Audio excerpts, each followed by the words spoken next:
Wafugaji katika kaunti ya Samburu wamehimizwa kukumbatia chanjo ya mifugo ya miguu na mdomo katika zoezi la utoaji chanjo linaloendeshwa kwa ushirikiano wa serikali kuu na serikali ya kaunti hiyo. Mwanahabari wetu Boniface Barasa anaarifu zaidi.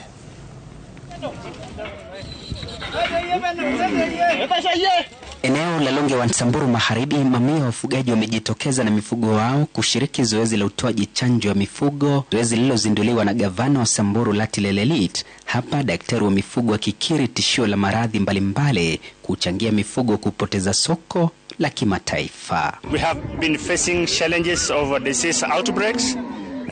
Diseases debilitate animals, they lower productivity, they lengthen the period to reach the market weight for animals, and we also have challenges of reaching markets where trade-sensitive diseases are not allowed to be in cattle. Akizindua zoezi hilo la utoaji chanjo, gavana wa Samburu Lati Lelelit ametoa hakikisho ya chanjo ya kutosha kufanikisha mchakato huo.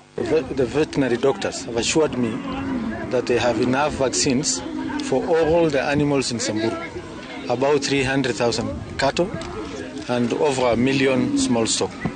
So this is a very important step towards creating valuation for our animal products within our country and even for export purposes. We wanted to tell our farmers that we have enough vaccines thanks to the State Department of Livestock. Daktari here today brought us enough. Hapa iko dawa mingi sana ya FMD na PPR, enough doses, and we want to say thank you so much to the State Department of Livestock for really assuring us that this exercise will continue without interruption of vaccines. Ni zoezi ambalo limeridhiwa na mamia ya wafugaji. Naona shida zetu ya kudunga ng'ombe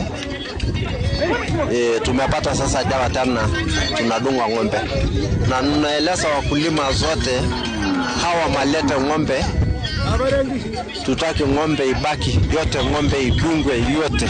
Wamekuja kutudungia ng'ombe wakati ya tunangojea kiangazi, na tunashukuru sana, hata tumefurahi.